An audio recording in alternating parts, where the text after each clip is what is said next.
The opening was a fashion show by the members of the Straw Hat Pirates. They were extremely excited to show off their most beautiful outfits. While they were having fun, Navy ships appeared from somewhere.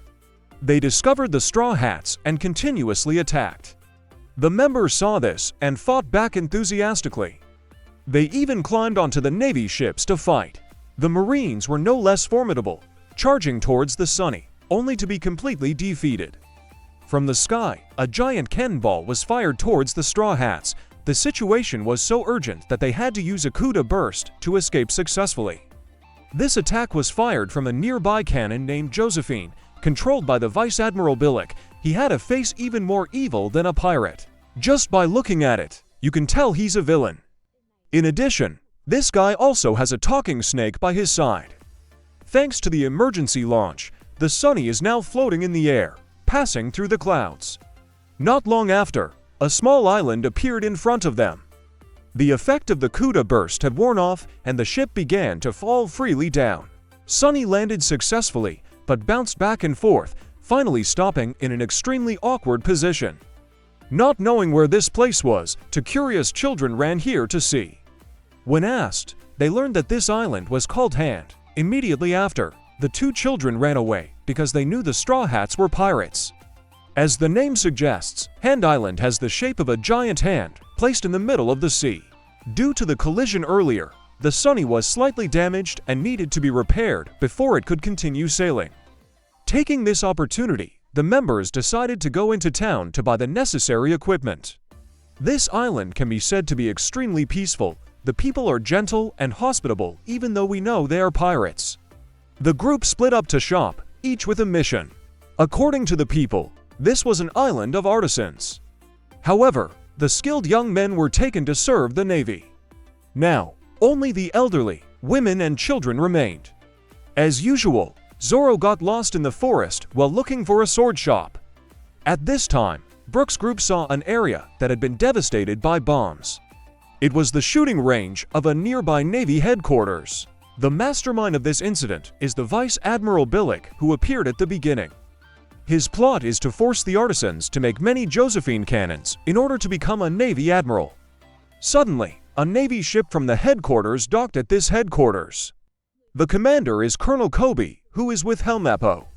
He came here to ask Billick for his signature on a Navy document. He was a die-hard fan of Admiral Kizaru, so he wanted to ask Kobe to help him. As soon as he left, Billick started to talk badly and showed that he didn't like Kobe's attitude at all. Kobe also heard those words while standing outside. He always suspected that he had some secret, and the purpose of coming here was to investigate. Luffy, like Zoro, was lost in a place. He was extremely hungry at the moment. Seeing a pile of fruit in front of him, he rushed to eat it greedily. However, the taste was extremely terrible. At this time, the owner of that pile of fruit had returned. He was Diego, a wax artisan. Seeing Luffy arbitrarily eating his goods, he was not only not angry, but also extremely happy. It turned out that the pile of fruit was made of wax, so the taste was so terrible. Diego's hobby is creating wax replicas of himself. Seeing that Luffy seemed hungry, the old man invited him inside to eat. However, as soon as he opened the door, the house was destroyed. Diego thought that it was the giant cannon that caused this. Luffy realized that the real culprit was the Sunny and bowed to apologize to the old man. Although he was a bit sad, he did not blame the boy and was not discouraged in rebuilding the house. At night, the members gathered on the Sunny ship. However, Luffy and Zoro were still nowhere to be seen. The ship had also been repaired by Frankie and could set sail tomorrow. Through the telescope, Usopp saw Luffy nearby having dinner with the old man. Diego found the young man in front of him extremely interesting and wondered about the straw hat Luffy was wearing, which looked very familiar. The guy said that it was Shanks, which surprised Diego. Then he led Luffy down to the basement of the house. Here Luffy met his master, Rayleigh. However, it was just a wax statue that Diego created. It must be said that it was 99% like a real person. Diego turned on the light, and a series of familiar characters appeared in front of Luffy. Those were all the pirates he had ever met, such as Red Leg, the members of the Whitebeard Pirates, and the Four Emperors Newgate. Especially there was also a wax statue of Ace that made Luffy stunned. Shank and the members of the red-haired gang were also present. When he saw his uncle, Luffy remembered the story 12 years ago when he slashed his face to ask to join the red-haired gang, but was rejected by Shank. At the bar, a group of bandits came to cause trouble, insulting and humiliating Shank, but he did not fight back. This made Luffy extremely disappointed. This was also the time when he accidentally ate the rubber devil fruit, causing everyone around to panic. Not long after, the bandits returned. They continued to insult Shank even though he was not there. Luffy rushed to reclaim his uncle's honor. However, he was too weak, so he was beaten and tortured by them. Luckily, Blue returned to give these bandits a beating. The leader took Luffy to the sea to escape, but the Sea King appeared and attacked both of them. Shank arrived in time to save Luffy from the monster, but his uncle's left arm was bitten off. Shank then left for the north. Luffy did not want to follow him anymore and would form his own pirate crew. Shank gave Luffy his straw hat and told him to return it when he became a great pirate. The old man admired Shank because he had a free and easy lifestyle. At the same time, Usopp and Chopper found their way here. Diego also began to teach them how to make wax. Usopp saw a very rough wax figure of Whitebeard, and the old man said that it was his son, Regis's first product, although it was not beautiful, but it was extremely sturdy. Regis was also currently working for the Marines. On this side, Kobe and Helmeppo were also secretly investigating. Outside, the Marines talked to each other about Regis being imprisoned for opposing Billick. At the same time, Billick also came to Regis and began to torture and beat him. He refused to apologize because he knew he was not wrong. He asked him to immediately stop firing cannons at Hand Island. Billick left immediately after that. Suddenly, water came from somewhere and submerged the prison, almost killing Regis. It turned out that it was placed on a water wheel, which looked extremely dangerous. Kobe understood the situation and wanted to go to Hand Island to talk directly with the people there. The old man said that this place was once protected by Whitebeard, so it was very peaceful. However, after his death 2 years ago, countless pirates were eyeing this place. Not long after, the naval headquarters was built nearby, so everything calmed down until the appearance of Billick made everything gradually change. He lured the people that to prevent the threat of pirates, they should build a cannon and force skilled craftsmen to join the navy to build it. Most of the people believed and agreed to listen. Diego wanted to stop his son from joining but failed. A year later, the cannon was completed, and this Billick wanted to test it on their home island. His purpose was to fight against the people here and force the workers to work for the navy forever. After this conversation, the old man planned to go to the headquarters to meet his son and give him the white strawberry wax statue in the hope that he would always believe in what he had chosen. Seeing Diego having difficulty moving, Luffy decided to go instead. He wanted to thank him for letting him meet Shank. Luffy discussed with the group about his plan to break into the Navy headquarters. Not leaving the captain alone, they drew lots to find someone to join them. Usopp and Sanji were chosen. All three of them went on the mini-going merry ship. The members were a bit worried about them, and the wooden rail that took the Sunny out to sea was also successfully made by Frankie. Zoro was still lost and sleeping somewhere in the forest. Luffy's group encountered a departing Navy ship, so they had to temporarily hide. The person on it was Kobe. He went to Hand Island, but was looked at with judgmental eyes by the people. Kobe went to see Old Man Diego to talk about Regis. Knowing that Luffy was here, he was quite happy and remembered the old days. When he was a janitor on Alvida's ship, he met Luffy in a barrel of wine. After that, the guy was freed from slavery by Luffy. Hearing this story, Diego was moved and realized that Kobe was a good marine. Kobe said that his son was in a bad condition. Luffy's group approached the headquarters, but the Marines discovered them.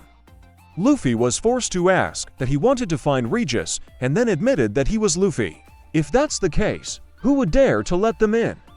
So the whole group was attacked by the soldiers. Luffy and Sanji easily overcame the wall, but only Usopp was constantly chased. The news of Luffy's infiltration reached Billick, and he had some plot. Luffy and Sanji were chased by the soldiers. Luffy stretched out his arms and jumped inside, leaving Sanji behind. Sanji also had no difficulty breaking through the enemy's siege. At this moment, Luffy entered inside. Suddenly a spinning top appeared in front of him. It was a surveillance device, so he was quickly discovered. Luffy stretched out his arms to hide next to him. Sanji also got in here. After questioning a soldier, they got the location where Regis was being held. The two ran forward and encountered a dead end, but Regis's prison gradually appeared and was pulled up in front of them. Luffy gave him the wax statue. Then he intended to return, but was imprisoned by an iron cage. It was made of sea stones, so Luffy could not do anything. The prison was brought down, and both of them sank in the seawater. Sanji saw that and jumped down, kicking and destroying the iron cage. The three of them escaped outside to the exact position where Usopp was waiting. Knowing that Luffy had escaped, Billick was extremely angry. The group stopped at a nearby rock. Regis said that he wanted to be a wax artist but was not good enough. That's why he had to join the Navy. He also said that he would go back there and destroy the cannon. However, the other guy opened fire on the island and threatened the people to hand over the Straw Hat crew. Luffy's ship entered the headquarters. Usopp destroyed the wall and went inside to lure the enemy. The Marines were gathered, then launched a series of attacks on the mini-going Merry, but Usopp was quite skillful at steering, so he was not affected. Billick discovered the Straw Hats had infiltrated again and assumed that the Hand Islanders had sent them. He ordered the giant cannon to be fired. Bullets were fired, but Zoro appeared in time and destroyed it. The people were delighted by his near rescue. Witnessing this, Kobe said that Zoro was amazing. Diego knew that the person in front of him was Zoro and was extremely impressed. Kobe also took the opportunity to ask him to do something.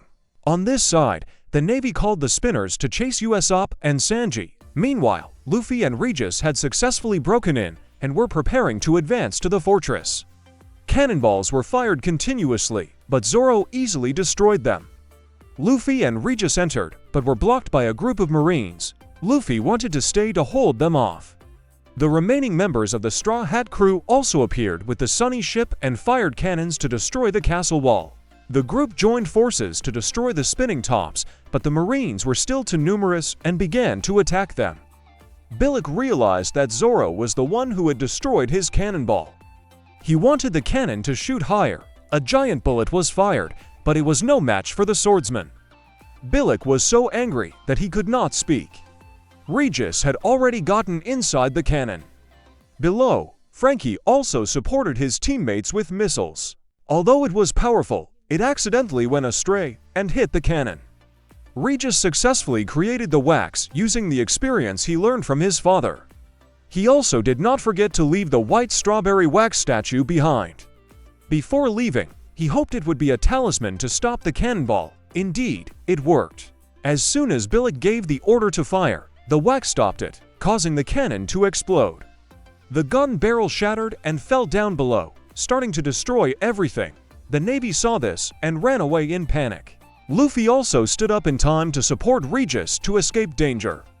The wheels fell off and rushed towards the artisans. Luckily, Kobe also came and punched it into pieces. At this time, Regis and Luffy also faced Billick.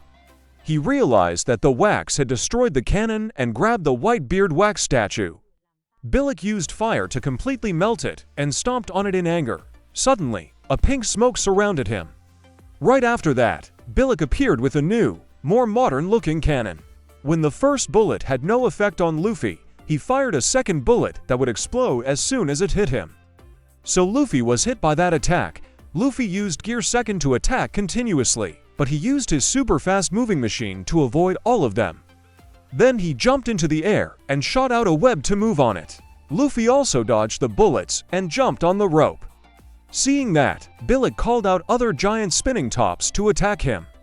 Luffy and the crew tried to destroy them. Kobe also enthusiastically supported outside. Luffy attacked him again, but still missed and was pushed back.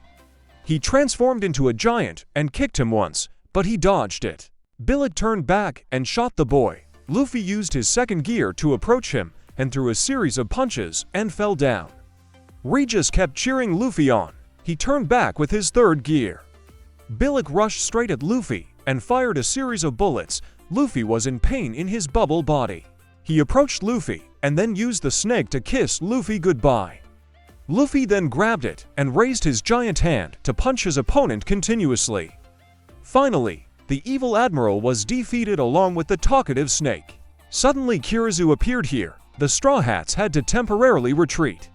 Kobe stepped out next to Kirizu and said that he would arrest Billick for attacking civilians and asked the soldiers to stop attacking Hand Island. Kirizu also agreed with this decision. Mr. Diego also appeared behind them. Seeing that, Regis ran up and hugged his father. It turned out that Kirizu in front of him was a wax statue that he created. Kobe looked at the sunny ship that was slowly disappearing. Secretly thought that one day he would definitely catch up with Luffy. The Straw Hat crew just left, forgetting that someone was missing. It turned out Zoro was still on the island. Zoro silently watched from Hand Island, not knowing that he had been abandoned. Maybe from now on he will live on this island until he is old.